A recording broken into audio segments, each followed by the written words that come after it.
And welcome in, ladies and gentlemen, to the Hampton Inn here in, I'm going to try to get this right, Louisville, Kentucky. We're here with episode 3 of the YSU Coaches Corner with Dan Bertolini. Coach, obviously, in Louisville to play some baseball.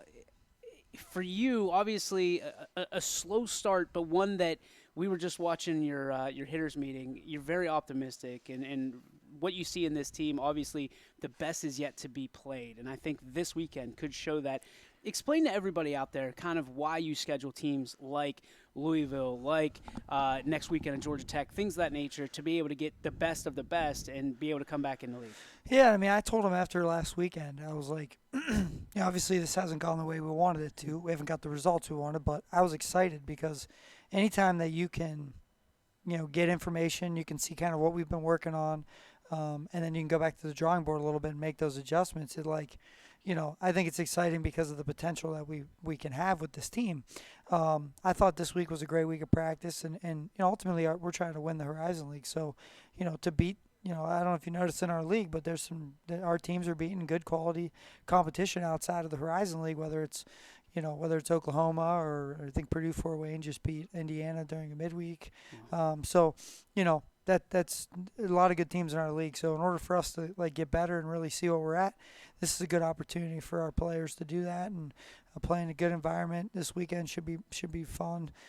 Good crowd. Last weekend was a good crowd. So just gets them a little bit more prepared, and if they can pitch in those environments and hit in those environments, once we get into the league, they've already been through it. It's not something new, so they can handle themselves a little bit better. At least in game one, it looks like the weather's going to be more like Youngstown than it is Louisville. Talk to me how that plays a factor in the mental kind of perspective of our guys and maybe even theirs. I think in college baseball you're just used to it could be summertime one day and wintertime the next day. So you just go out and compete and play. I don't know how much the weather, unless it's really cold. The only time it really affects the game is the wind. That can really play a major factor. It's like golf. When the wind's blowing, it changes the type of fly ball, the communication. It's harder to hear. This weekend doesn't look like much wind, so the temperature should be fine. Your guys, we saw the hitting meeting, and you're a passionate guy to begin with. You keep it in check most of the time, but when that passion comes out, it really kind of overflows into everybody else's cup. Why is that important as a leader, to be able to not only believe in these guys, but the cup runneth over with the passion that you believe in with this program, with these players, with the guys and the coaching staff that you have? Well, I think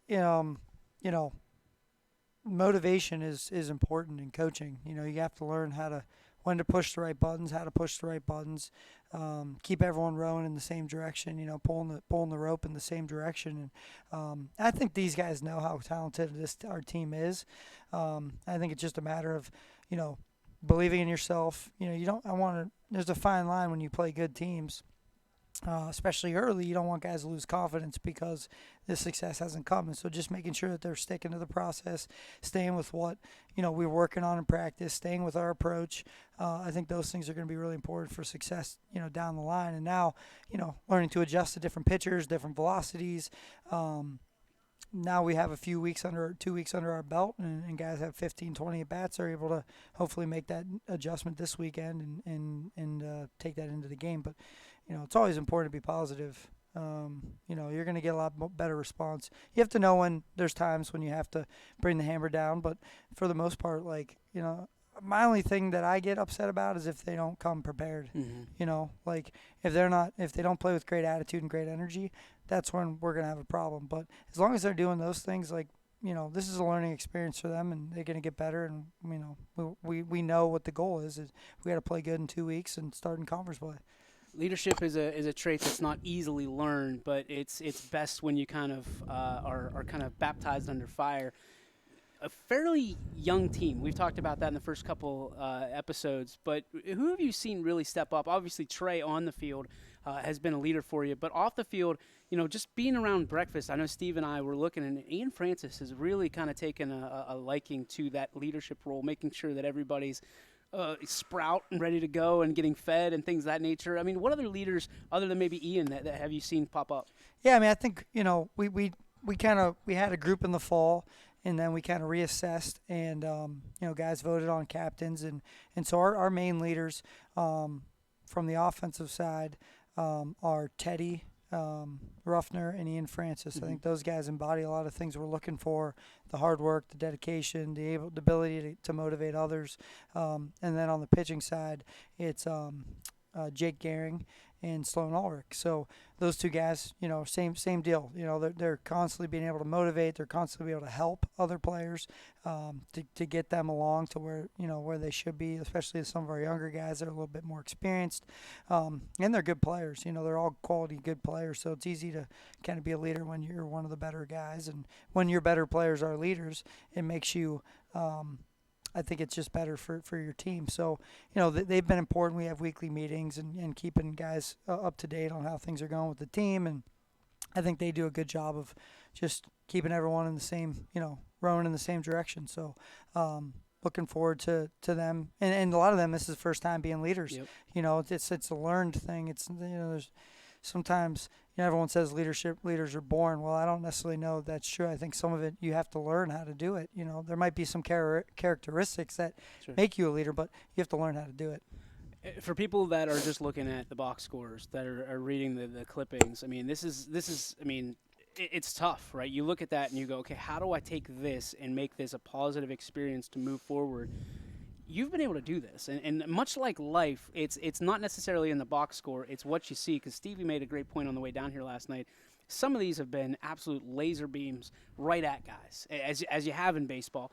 How do you take those moments where they could be low moments, and obviously people look at their stats, and those are broadcast all over the place. How do you take those moments and create better players from those moments than just looking at it and say, hey, I went 0 for 3 today, but they were 3 laser beams to the shortstop? Well, that's what I talked with those guys today. Our hitters, it's not about the results. It's about, did you do everything right? Because once the ball leaves your bat, you don't really have any control over what's going on. Same thing with the pitching. Once it leaves your hand, you don't have any control over what happens with it. So just focusing on doing all the things the right way. There's a lot of times you might get 3 hits and you didn't do one thing right. You hit a bleeder, you hit a cap shot, and you get jammed over the shortstop's head, and you feel good about your day because you got 3 hits. But really, did you do the right things? Probably not. Was your approach great? Probably not. But I'd rather, and it's frustrating to get through to these guys, but just hey, if we stay with our plan and our approach and we do it the right way, we can live with the results because we're prepared to do what's happening. So, and some of the stats are the stats. I mean, we haven't done things well enough. Yeah. I don't want to get that, I don't want people to think that, we're excited about losing. We want to win. But there are some good qualities that have happened throughout the game, and I want to focus on those and build on those, and then obviously we're going to correct some of the things that we need to do better. Some of it's experience. Some of it is just some guys got to perform better, learn how to perform under pressure, and but it's all learning experience and all leading to something bigger than just one game. As a guy that loves technology, you pretty much just distributed Christmas to me right before we went on. You come out with this big briefcase, this thing that's basically a gun case that we carry around our stuff in, and you've got watches, you've got all kinds of stuff in there. The technology now in baseball, in all sports really, but baseball specifically, is incredible. And it's funny because I didn't know until you just told me that they've got basically Apple Watches of some capacity, and they're looking at it. That's how you distribute. It's not the 4-wiggle change up anymore. It's everybody knows, from the catcher to the pitcher to everybody in the dugout to all the fielders are wearing this. Talk to me about how technology has changed and what you're implementing in, for the Youngstown State University Penguins at this point. Yeah, we signed with Go Route is the name of the company, and they're pretty big. They were huge in football. That's really where it came from. They used it for practices. It's a device that you can call plays on, and you can monitor how many times you're running a play in practice and all those type of things, which I don't be surprised now if that's going next year. Some sort of technology is going to happen in football because of all the things that are going on. But this is great technology. It basically allows you to call the pitches so all the players on the field can know what pitch is coming. You can call offensive plays on it. It has scouting reports. It basically does a lot of things for you. And the NCAA just allowed it here this year with it's one-way communication for everyone. It was just pitcher and catcher. Now it's everybody. the technology is great. It's it works off SOS, like your cell phone service, the emergency broadcast, so you don't have to worry about Wi-Fi or anything like that. I think it's been huge for us. It's really helped us control the running game. Just being able to call pickoff plays, to make sure that they're getting their looks, they're changing their timings. It's a little bit more of a communication, so you don't have to like take as many visits. You can send messages through there. So I think it's been huge, and it's been great for the game. There's no sign stealing. You don't have to worry about like, are they picking up your catcher signs and relaying somehow, or watching video. Like, everybody's here, boom, ready to go. I mean, as a catcher, in the old school, I was the guy in control of the game. I was fortunate enough to have the preparation like you talk about. Not tooting my own horn here, but I was able. I mean, home runs are obviously my fault, but if perfect games, those were all in the pitcher. Do you feel like it's taking some of the I don't know, the leadership, something we talked about, out of the game for a catcher or for the pitcher? That was one of the things we had talked about. But I think just, as the game gets fast and you got some younger guys in the game, if they miss a sign, or when the catcher gets crossed up, or whatever, it takes a lot of pressure off your catcher too. He's not sure of the pitch. Like, now it's on the coach. It's not on the player. So it takes a little bit of responsibility off of our catcher, whether it's Ian or Trey. And they do a good job calling games, but it's more for our safety and security that no one's stealing them. And because even in game one, the first game when Jake pitched, like we didn't use the watch until runners were in scoring position, and they were able to pick some things up from Ian. So that was an eye-opening experience, and that, I'm not saying it led to why Jake pitched like he did in opening weekend, but there might have been something to that. So is it like it just like a text message I could see from my wife is dinner's at 6? It just says fastball. Is that what it says? Fastball away. No kidding. Yeah, cutter, bury a slider, change up. Get me over breaking ball. So in the world that we live in, and I know you kind of addressed this off the camera, but like, there's no way to hack into this so someone can sit there and go fastball right down the middle. No, like, somebody's sitting there in the dugout texting you fastball belt high. It's not on Wi-Fi, so incredible. It's through a cell phone, so there's really it's encrypted. Each watch and unit is encrypted, so you don't have to worry about any of that stuff. Conspiracy theorists everywhere. everywhere. All right, it's time for our off the field question, Coach. We talked about travel and not really superstitious, maybe a little stitious with some of the things you do. Okay, so when you're doing meals, we talked about, we had, I think, some of the best coffee I've ever had on the road. It's good coffee. Steve said he's ready to drink, come down here an hour early and just start belting them I'm away. a Starbucks guy too, but I like that. That's that was good coffee today. So what is the best meal for you on the road? Do you have a favorite place that you guys go to, maybe in league, or what's the best meal that you've had on the road since you've been here? The best place is it's called Black Rock. It's in.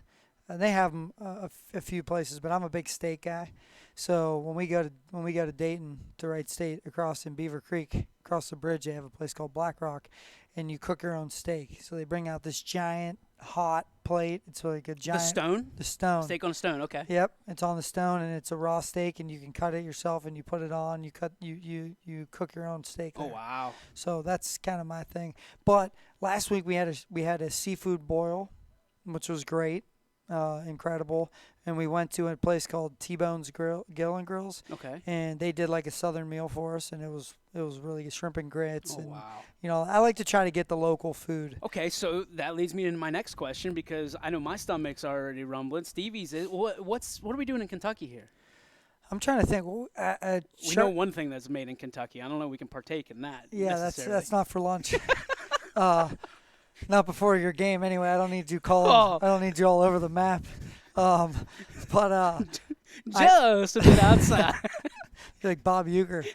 No, I don't know. Sharpie's got some. He's been killing it with the meals since for this year. So I'm excited to see what's going on. We got some chicken like breakfast burritos for brunch today.